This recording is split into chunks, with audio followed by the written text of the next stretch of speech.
Thank you, Speaker, sir, for this opportunity to thank the speak in support of the motion to thank the Honorable President for his address to the Parliament. The Honorable President's address lays down a very magnificent and clear roadmap for reconstruction of this great civilization and rebuilding of a new India.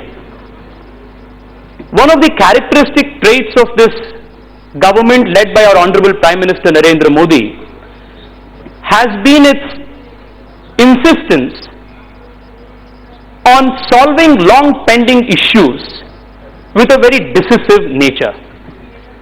So, new India cannot be built without healing the wounds of the past, without addressing the issues that had confronted this nation from a very long time, and without bringing closure to a lot of pressing national issues which had drained this country's energy. And sir, it is to the credit of the Prime Minister's vision and his decisive leadership that many issues of the past have been addressed and have been given a closure. Sir, 370. This issue was pending since the time of our independence. The Prime Minister's leadership and this government's decisiveness has put an end to this continuous separation, psychological, constitutional, legal, and most importantly emotional, that people of Jammu and Kashmir as well as the mainland of India faced for the last 70 years. Article 370 was used as a wedge by Pakistan to further its vested interest in Kashmir and further Islamic terrorism in Jammu and Kashmir. But sir, with the abrogation of Article 370, a 70-year-old pending problem has been put to rest and we have moved on. In the same way, triple talaq, a long pending issue, ensuring justice is given to our young women, young Muslim women, that was addressed decisively by this Parliament and by this government. Sir, more than 500 years, Hindus of this country wish that the injustice that was meted out to them 500 years ago when the great Ram Mandir which was in Ayodhya, which was desecrated and demolished by Babur, that had to be redone, rebuilt. People waited for 500 years, and in the last so many years, people made continuous effort, legally, constitutionally, politically, in mass movements, spiritual movements, to rebuild this temple. But it took the Prime Minister and his decisive leadership to ensure that a big issue like this, a festering wound which had created so much of conflict in the society, even that was addressed. And today, it's a great moment in a red letter day in India's civilizational history, because the Prime Minister addressed the nation and made this statement that the magnificent construction of Ram Mandir is only a few months, a few years away, a few days away. A big issue has now been closed. So, in the same manner, whether it was the issue of the Bodoland issue, whether it was the issue of Bruriyang, all of these issues, which were pending from the last 6 decades, 7 decades, all have been given a closure. When the country was partitioned, sir, the issue of those people who stayed back in Pakistan and erstwhile East Pakistan was a very important issue that needed to be addressed by this country. No government decided to take the issue head on.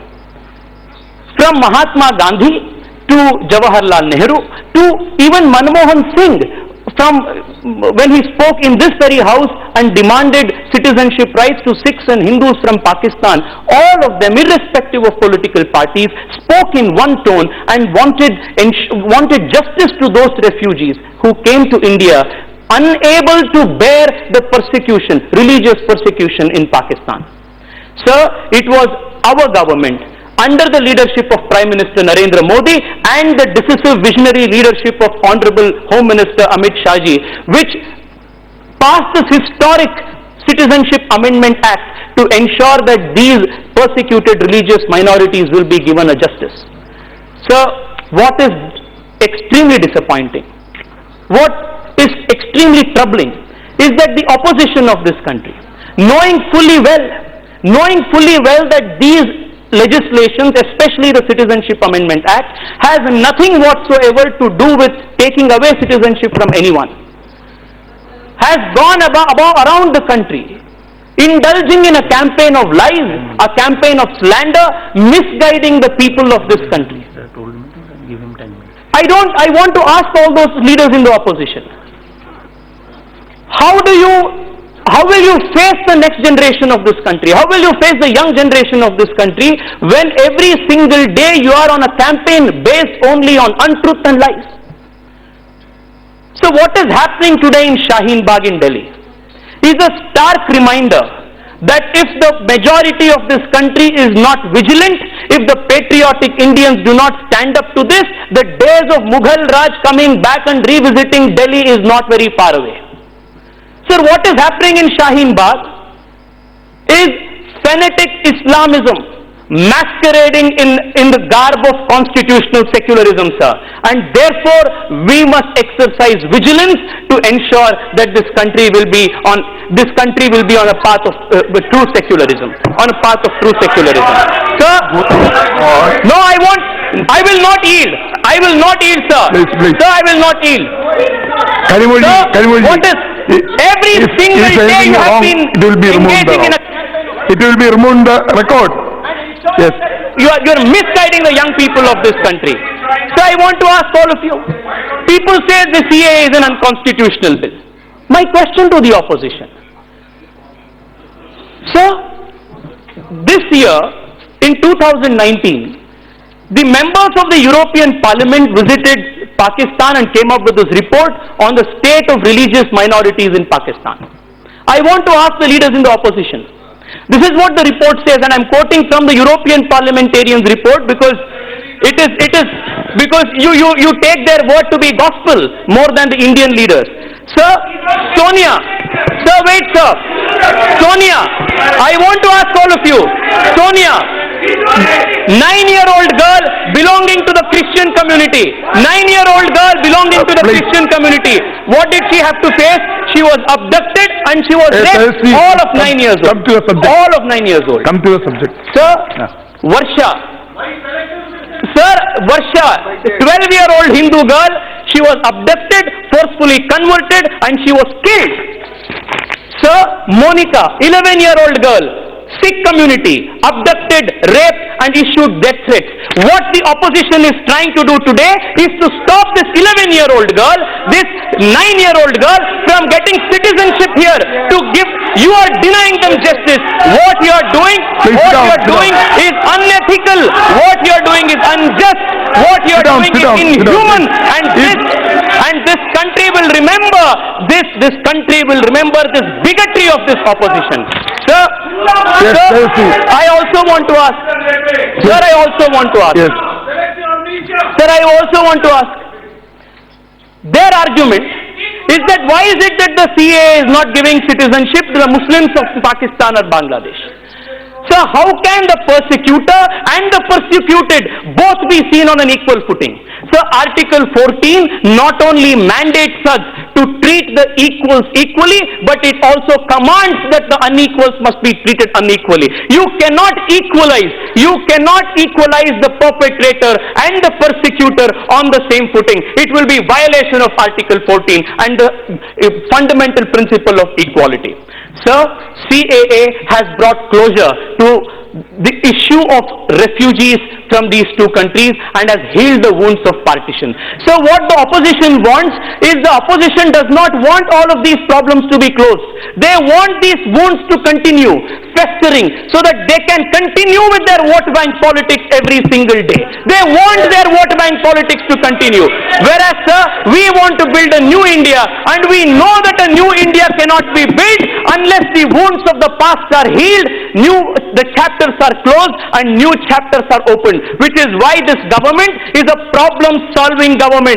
And I am proud, sir, to belong to a young generation which is a problem-solving generation of India. I represent a problem-solving generation of India which does not hesitate to solve problems. Sir, I just want to conclude by bringing two important points to the attention of this august house. Sir, Winston Churchill Sir, Sir Winston Churchill, while speaking on defining who a fanatic is, very clearly said that a fanatic is a person who does not change his mind nor change the subject. Sir, I have heard the parliamentarians from the opposition from yesterday. All of them have been speaking only on issues that are destructive to the secular fabric of this country. Sir, I don't want to spend much time on that, because under the leadership of this Prime Minister, a new India is rising, and I want to bring your attention, sir, to this new India that is arising. Sir, in 2020, sir, I just want to make two more points. Sir, in 1998, when Abdul Kalamji was the president of this country, we were all in school, and he laid down a very grand vision of 2020 India superpower. And in his grand vision, he focused on how India could rise to be a technological superpower to achieve the status of a global leader. So today, under the leadership of Prime Minister Narendra Modi, this technological vision of Abdul Kalam has found implementation and execution. Sir, just three areas in which we will see this all-pervasive technology being put into action in good governance. Sir, I wouldn't want to take much of your time, sir, but this is something. I will conclude in 2 minutes, sir. Yes, sir, I would just conclude in 2 minutes. Sir, good governance is most essential to bring this country out of poverty, to build this new India. And technology is the backbone of governance of our government. Sir, if we look at how Aadhaar, DBT, how Jan Dhan, mobile, FASTag, RuPay cards, all of these technological platforms today are platforms of good governance. One will realize how all-pervasive good governance based on technology today is. So just on the basis of DBT, direct benefit transfer, the country has saved more than 1,70,000 crore rupees. Kanimoiji, I want to draw your attention, 1,70,000 crores. Perhaps you will understand the magnitude if I say that the country lost 1,70,000 crores in the 2G scam. The amount of money that the country lost in the 2G scam, this country is saving just by the direct benefit transfer, sir. Sir, not just that. Please conclude. Sir, not just that. Sir, 121 crore people have gotten Aadhaar card. 60 crore people have got RuPay card. More than 2 lakh crores in December 2019 was the transaction amount under UPIs. Sir, 450 schemes of this government, including important schemes like the Pradhan Mantri Awas Yojana, are all based on digital technology, geotagging. Sir, you may remember the days of Indra Awas Yojana, where nobody, sir, the beneficiary clearly had no idea where the money was going. But today, from Indira Awas to Prime Minister Modi's Awas, the country has taken a big leap and has come and has done a full circle of transparency and efficiency. Sir, let me conclude with just one thing, sir. Sir, I would just conclude in 30 seconds. Sir, in 1978, our country, yes sir, in 1978, this country had a very big opportunity of becoming the biggest manufacturing hub, the factory of the world. In 1978, sir, we missed the last bus of industrialization, because the government of the day was more interested in Kamandal politics. The country's politicians that day were in fairy tale socialism, and therefore in 1978, sir, when China opened its doors for liberalization, we were sleeping and were in deep slumber. But today, sir, we have a government which is proactive. Sir, I must congratulate. Sir, I must congratulate our government. Sir, I must congratulate our government for sailing with the times and giving. Sir, today in the budget, 8,000 crores have been allotted just for quantum computing research in this country, sir. Industry Revolution 4.0, India will not be a bystander watching it. India will be a leader. India will be watching it, sir. So I would just want to conclude by congratulating the Honorable Prime Minister and the leadership that he has given to this country. And I must, on behalf of young India, which is at the forefront of this innovation, which is at the forefront of this technological revolution, I thank him, sir, for giving this much needed leadership to this country. Yes. Thank you, sir. Thank you, sir. 1 minute. Okay.